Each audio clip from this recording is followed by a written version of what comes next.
Hello friends, good morning. നമ്മുടെ Kerala T V സീരിയലിലേക്ക് എല്ലാവർക്കും സ്വാഗതം. അങ്ങനെ നമ്മുടെ അമ്മമ്മയ്ക്ക് പണി കൊടുക്കാൻ തുടങ്ങിയിട്ട് ഒരു രക്ഷയില്ല. അമ്മമ്മയാണെങ്കിലോ ഭയങ്കരമായിട്ട് അങ്ങ് പേടിച്ചു പോയി. ഞാൻ കിടക്കാമെന്ന് പറഞ്ഞ് അമ്മയ്ക്ക് മകൻ കൂട്ട് കിടക്കുന്നു. ഇതേ സമയത്ത് രൂപ സ്വത്തുക്കളൊക്കെ വിൽക്കാൻ പോവുകയാണെന്നുള്ള വിവരം അറിഞ്ഞതിൻ്റെ സന്തോഷത്തിലാണ് രാഹുൽ. അപ്പം എത്രയും പെട്ടെന്ന് രൂപയുടെ സ്വത്തുക്കൾ വിൽപ്പിക്കണം, അത് വിറ്റതിന് ശേഷം ആ പൈസ അടിച്ചു മാറ്റണം. അത് കഴിഞ്ഞ് പിന്നെ രൂപയുടെ കാര്യങ്ങൾ അറിയുകയേ വേണ്ട. രൂപയ്ക്ക് എന്ത് സംഭവിച്ചാലും അതൊന്നും തങ്ങളെ ബാധിക്കുന്ന പ്രശ്നമല്ല. അങ്ങനെയൊക്കെയുള്ള കാര്യങ്ങളൊക്കെ ആലോചിച്ച് വളരെ കാര്യമായിട്ട് ഇങ്ങനെ അനിയത്തിക്കിട്ടുള്ള പണിയും ആലോചിച്ച് രാഹുൽ ഇങ്ങനെ നിൽക്കുക. അങ്ങനെ രാഹുൽ ആ ഒരു തീരുമാനങ്ങളുമായിട്ട് നേരെ പോകുന്നത് സരയുവിൻ്റെ അരികിലേക്കാണ്. സരയുവിൻ്റെ അരികിൽ ചെന്ന സമയത്ത് സരയുവുമായിട്ട് ഇങ്ങനെ സംസാരിക്കുമ്പോൾ, മോളെ, അവളുടെ സ്വത്തുക്കളൊക്കെ വിൽക്കുന്ന കാര്യങ്ങൾ ഏകദേശമൊക്കെ റെഡി ആയിട്ട് വന്നിട്ടുണ്ട്, ആൾക്കാരൊക്കെ വരുന്നുണ്ട് കാണാനായിട്ട്. അവളെ നീ ഒരു രീതിയിലും അങ്ങോട്ടോ ഇങ്ങോട്ടോ ചലിക്കാൻ പോലും അനുവദിക്കാതെ അവളെ വരിഞ്ഞു മുറുക്കണമെന്ന് പറഞ്ഞു. അവൾക്ക് ഒരുപാട് മാറ്റങ്ങളൊക്കെ സംഭവിച്ചിട്ടുണ്ട്. ആ CS എന്ന് പറയുന്നവനെ കൊല്ലാൻ നിന്ന് അവളിപ്പോൾ അവനെ ചന്ദ്രേട്ടാന്നൊക്കെയാണ് വിളിക്കുന്നത്. ആ പഴയ അവനോടുള്ള അവളുടെ സ്നേഹം പുറത്തേക്ക് പുറന്തള്ളി വരുന്നതായിട്ടാണ് എനിക്ക് തോന്നുന്നത്. ഒരു കാരണവശാലും അതിനുള്ള സാഹചര്യം ഉണ്ടാകരുത്.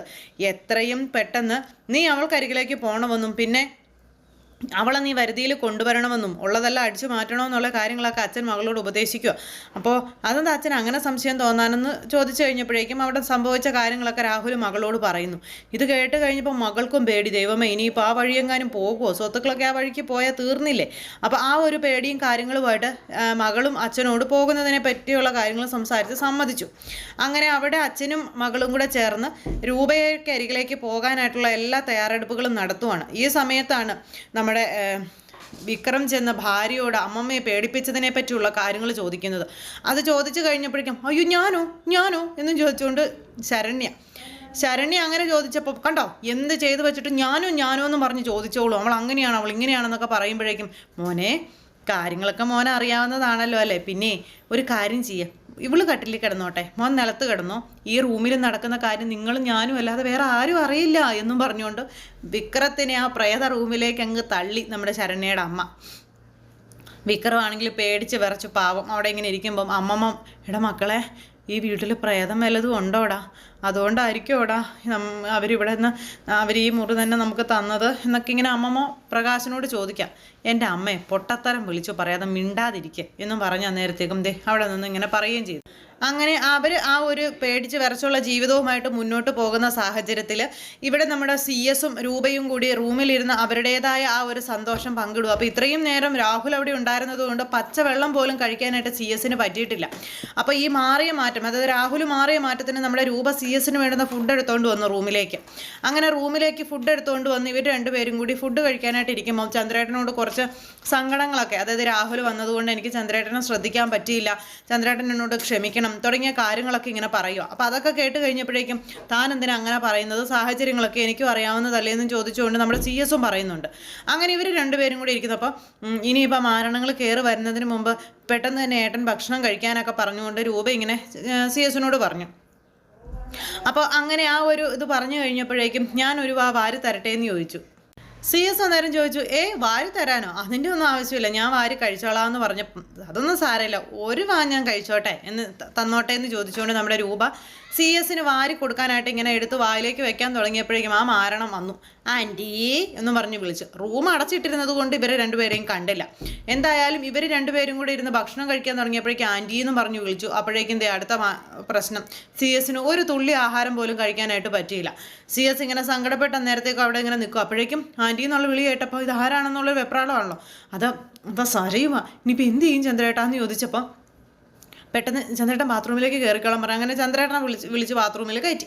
അതിപ്പോൾ ആൻറ്റി എന്ന് പറഞ്ഞ് വീണ്ടും വിളിക്കുന്നു, കൊട്ടുന്നു, വിളിക്കുന്നു, എന്തൊക്കെയാണോ മതി. ആ സമയത്തിന് വേഗം തന്നെ CS ബാത്റൂമിൽ കയറിയ സമയത്തിന് റൂമിൻ്റെ വാതിൽ നമ്മുടെ രൂപ തുറന്നു. മോളെന്താ ഈ സമയത്ത് ഇവിടെ എന്ന് ചോദിച്ചപ്പോൾ ആൻറ്റി എന്താ മുറി കുറ്റിയിട്ടിരിക്കുന്നതെന്ന് മകൾ വലിയ സ്നേഹത്തോടെ ചോദിക്കുക. അത് പിന്നെ ഞാൻ ചുമ്മാ ഇരുന്നതാണെന്ന് പറഞ്ഞു. അപ്പം അകത്തേക്ക് കയറി വന്നു കഴിഞ്ഞപ്പോൾ അതിനകത്ത് ഭക്ഷണത്തിൻ്റെ പാത്രം ഇരിക്കുന്നു. ഇതെന്താ ആൻറ്റി ഫുഡൊക്കെ ഇവിടെ കൊണ്ടുവന്ന് വെച്ചിരിക്കുന്നതെന്ന് ചോദിച്ചപ്പോൾ ഞാൻ ഇന്ന് റൂമിലിരുന്ന് കഴിക്കാൻ വേണ്ടി എടുത്തുകൊണ്ട് വന്നതാണെന്ന് രൂപ പറയുക, എന്താ ആൻറ്റിക്ക് പറ്റിയത്? ആൻറ്റിക്ക് എന്താ സുഖമില്ലേ? ആൻറ്റിക്ക് എന്തെങ്കിലും വയ്യാഴികയുണ്ടോ? അതാണോ താഴേക്ക് ഇറങ്ങി വരാത്തത്? എന്താ ആൻറ്റി, എന്തെങ്കിലും വിഷയം ഉണ്ടെങ്കിൽ പറയണമെന്ന് പറഞ്ഞിട്ടില്ലേ? ആൻറ്റി എന്താ പറയാത്തതെന്നൊക്കെ ചോദിച്ച് ഭയങ്കര സ്നേഹപ്രകടനം. എനിക്കപ്പോൾ പ്രശ്നമൊന്നുമില്ല എന്ന് നമ്മുടെ രൂപ പറയുകയും ചെയ്തു. എന്നിട്ട് എന്താ ആൻറ്റി ഇങ്ങനെ ആകെ ഒരു വിഷമം പോലെ, ആൻറ്റിയുടെ മുഖത്തൊക്കെ ആകെ ഒരു ക്ഷീണമാണല്ലോ, എന്താ പറ്റിയേ? ആൻറ്റി എന്താ ഒന്നും പറയാത്തേ? അതൊക്കെ പറഞ്ഞ് ഭയങ്കര സ്നേഹവും കാര്യങ്ങളൊക്കെ. നിന്നെ കണ്ടതാടി എനിക്ക് ക്ഷീണത്തിന് കാരണം എന്ന് മനസ്സിലന്നേരം നമ്മുടെ രൂപ പറയാം. അപ്പോഴേക്കും CS ബാത്റൂമിൽ നിന്ന് ഇങ്ങനെ ടെൻഷൻ അടിച്ച് നിൽക്കുക. എന്താകുമെന്ന് ഓർത്ത്. ഇവളൊന്ന് പോയിട്ട് വേണമല്ലോ, ഇവൾ ഉടനെ എങ്ങാനും പോകാൻ വന്നതാണോ എന്ന് അറിയില്ലല്ലോ, ഇവൾ പോയിട്ട് വേണം അടുത്ത കാര്യത്തിന് വേണ്ടിയിട്ട്.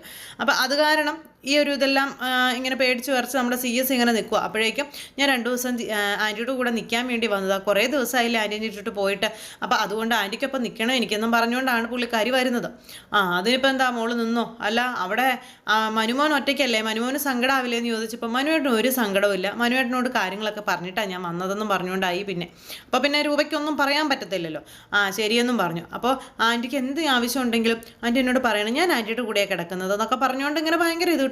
എൻ്റെ കൂടെ കിടക്കാനോ? അതെന്തിനാണെന്ന് ചോദിച്ചപ്പോൾ, അല്ല ആൻറ്റിക്ക് ഇനി എന്തെങ്കിലും ബുദ്ധിമുട്ടൊക്കെ വന്നു കഴിഞ്ഞിട്ടുണ്ടെങ്കിൽ അടുത്ത ആളുണ്ടെങ്കിലല്ലേ അറിയുള്ളൂ. അത് കേട്ട് കഴിഞ്ഞപ്പോൾ വല്ലാത്തൊരു ഇതിലിങ്ങനെ ഇരിക്കുകയാണ്. ആ ഒരു പേടിയും അല്ലെങ്കിൽ ആ ഒരു ടെൻഷനും ഒക്കെ രൂപയുടെ ഉണ്ട്. അപ്പോൾ ആൻറ്റിയുടെ വെപ്രാളം കണ്ടപ്പോൾ ആൻറ്റിക്ക് എന്താ പ്രശ്നം എന്ന് വീണ്ടും നീ ചോദിക്കുന്നുണ്ട്. സാരി ഒരു പ്രശ്നമില്ലെന്ന് രൂപ പറയുന്നുണ്ട്. അപ്പോൾ അങ്ങനെ ആ ഒരു സംഭവം അവിടെ നടക്കുന്നു. ഇതേ സമയത്ത് മനുവിൻ്റെ കൂട്ടുകാരനും കൂടെ അവിടെ ഇങ്ങനെ സംസാരിച്ചുകൊണ്ടിരിക്കുന്ന സമയത്ത് മനുവിൻ്റെ സ്വഭാവ ഗുണങ്ങളെ പറ്റിയൊക്കെ പറയാം. എൻ്റെ 59ാമത്തെ ഭാര്യ അവൾ ഉടനെയൊന്നും പ്രസവിക്കുമെന്ന് തോന്നുന്നില്ലെന്നും അതുകൊണ്ട് തന്നെ കുറച്ച് നാളും കൂടി ഇങ്ങനെയൊക്കെ പിടിച്ചു നിൽക്കാമെന്നൊക്കെയുള്ള കാര്യങ്ങൾ ഇങ്ങനെ പറഞ്ഞപ്പോൾ, എവിടെ ചെന്നാലും ഒരു കുട്ടി ഉണ്ടാകുന്നത് വരെ ഉള്ളല്ലോ നിൻ്റെ അവിടുത്തെ വാസം, ഇനിയിപ്പോൾ ഇവിടെ നിന്ന് എങ്ങനെ നീ പോകും എന്നൊക്കെ ഇങ്ങനെ ചോദിച്ചപ്പോൾ, ഇത്തവണ ആ ഒരു തീരുമാനം അല്ലെങ്കിൽ ആ ഒരു എൻ്റെ പ്രവർത്തികളെല്ലാം മാറ്റണം എന്നാണ് തോന്നുന്നത്, എൻ്റെ ഒരു ശീലം മാറുമെന്നാണ് തോന്നുന്നത്. അതെന്താടാ?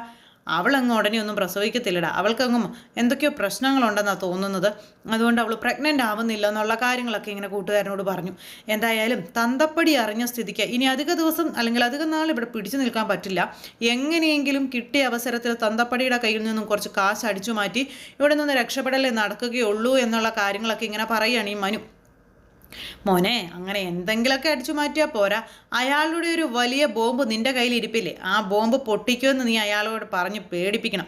അങ്ങനെ നിനക്ക് കിട്ടാനുള്ളതും ആ രഹസ്യം സൂക്ഷിക്കുന്നതിൻ്റെതും കൂടെ വിഹിതം നീ മേടിച്ചെടുത്തിട്ടേ അവിടെ നിന്ന് മുങ്ങാൻ പാടുള്ളൂ, ഇല്ലെങ്കിലേ ലാസ്റ്റ് പെട്ടുപോകും എന്നൊക്കെ പറയണമ്പോൾ, എടാ ഞാനതിനൊക്കെ മാക്സിമം ശ്രമിക്കുന്നുണ്ട്, നീ ടെൻഷൻ ആവാതെ നമുക്ക് വഴി ഉണ്ടാക്കാം എന്ന് കൂട്ടുകാരൻ പറയണം. അങ്ങനെ കൂട്ടുകാരനും കൂടി ഇത് സംസാരിച്ചുകൊണ്ടിരിക്കുക. ഈ സമയത്ത് നമ്മുടെ രൂപ എങ്ങനെയാണ് CS-നെ ഒന്ന് പുറത്തേക്ക് ഇറക്കി വിടുന്നതെന്നുള്ള ഒരു ഇതില്ല. അങ്ങനെ ഇരിക്കുമ്പോൾ ഈ സരയു മനുമോനെ വിളിച്ചോ എന്നൊക്കെ സരയുവിനോട് ചോദിക്കുന്നുണ്ട് രൂപ. അതൊക്കെ ഞാൻ വിളിച്ചു എന്നൊക്കെ പറഞ്ഞ് ഇങ്ങനെ സംസാരിച്ചുകൊണ്ടിരിക്കുന്നു. അങ്ങനെ സംസാരിച്ചുകൊണ്ടിരിക്കുന്ന സമയത്ത് പെട്ടെന്ന് സരു ഇനി മനുവേട്ടനെ ഒന്ന് വിളിക്കാം, എന്നാ ആൻറ്റിക്ക് ഇപ്പോൾ സങ്കടമാണ്, ഞാൻ വിളിക്കാമെന്നും പറഞ്ഞുകൊണ്ട് ഫോൺ എടുത്ത് മനുവേട്ടനെ വിളിക്കാം. അപ്പോൾ ഇവന്മാർ സംസാരിച്ചുകൊണ്ടിരിക്കുന്ന സമയത്ത് രൂപയുടെ മുന്നിലിരുന്നുകൊണ്ടാണ് സരയു മനുവിനെ വിളിക്കുന്നത്. രൂപയ്ക്ക് മുന്നിലിരുന്ന് ഇവളിങ്ങനെ വിളിക്കുന്നത് കണ്ടപ്പം ഇവളെ ചവിട്ടി കൂട്ടാനുള്ള കലിയാണ് രൂപയ്ക്ക് വരുന്നത്. അപ്പം മനുവിൻ്റെ ഫോണിലേക്ക് സരുവിൻ്റെ കോള് വന്നു. വിളിക്കുന്നുണ്ട് അവളെന്നും പറഞ്ഞുകൊണ്ട് എടുത്തു. നമ്മുടെ മനു ഫോൺ എടുത്തു. മോള് എന്നും പറഞ്ഞെടുത്ത് അങ്ങ് സംസാരം അങ്ങ് തുടങ്ങി. അപ്പോൾ സംസാരിച്ച് ആൻറ്റി ഞാൻ ഇപ്പോൾ വരാവേ എന്നും പറഞ്ഞുകൊണ്ട് ഇങ്ങനെ പുറത്തേക്ക് മാറി നിന്ന് സരയു സംസാരിക്കാം. അപ്പോൾ എങ്ങനെയും അദ്ദേഹത്തിന് പുറത്തിറക്കും. ആ ഒരു ആങ്കലാപ്പിലും വിഷമത്തിലുമാണ് നമ്മുടെ രൂപം നിൽക്കുന്നത്. ഇങ്ങനെ ആ ഒരു ഇതെല്ലാം കഴിഞ്ഞു. അദ്ദേഹം അന്നേരം അവിടെ തന്നെ ഇങ്ങനെ നിൽക്കുക.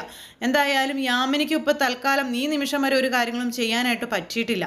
അങ്ങനെ ഇരിക്കുമ്പോഴാണ് നമ്മുടെ രൂപയുടെ ഫോണിലേക്ക് കല്യാണിയുടെ കോള് വരുന്നത്. യാദൃശികമായിട്ട് അപ്രതീക്ഷിതമായിട്ട് ആ കോള് വന്നതാണ്. അപ്പോൾ അവളാണല്ലോ വിളിക്കുന്നത് എന്നും പറഞ്ഞുകൊണ്ട് നമ്മുടെ സരയും അത് കാണിച്ചു കൊടുത്തു.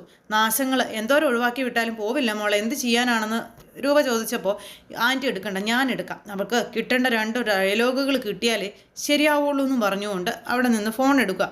എന്തിനാടി എൻ്റെ ആൻറ്റിയെ ഏതു നേരം വിളിച്ച് സംസാരിക്കുന്നത് അല്ലെങ്കിൽ ശല്യപ്പെടുത്തുന്നതെന്നൊക്കെ ചോദിച്ചപ്പം നമ്മുടെ കല്യാണിയല്ലേ ആൾ വിട്ടുകൊടുക്കുമോ? കല്യാണി 4 ഡയലോഗ് തിരിച്ചങ്ങ് ഇറക്കി. നിൻ്റെ ഒന്നും ഓരോ സഹായവും വേണ്ടടി, എൻ്റെ ആൻറ്റിക്ക് മകളായും മരുമകളായും എല്ലാമായും ഞാനുണ്ട്, അതിൻ്റെ ആവശ്യമേ ഉള്ളൂ. പിന്നെ നീയൊക്കെ സ്വത്തിന് വേണ്ടിയാണ് ഇങ്ങനെ നുഴഞ്ഞു കയറാൻ ശ്രമിക്കുന്നതെന്നൊക്കെ ഞങ്ങൾക്ക് എല്ലാവർക്കും അറിയാം. പക്ഷെ നടക്കില്ലടി, നിൻ്റെ ഒന്നും ഒരു കള്ളക്കളികളും ഇവിടെ നടക്കില്ല. ഈ സാരി ജീവിച്ചിരിക്കുമ്പോൾ അത് നടത്തില്ല.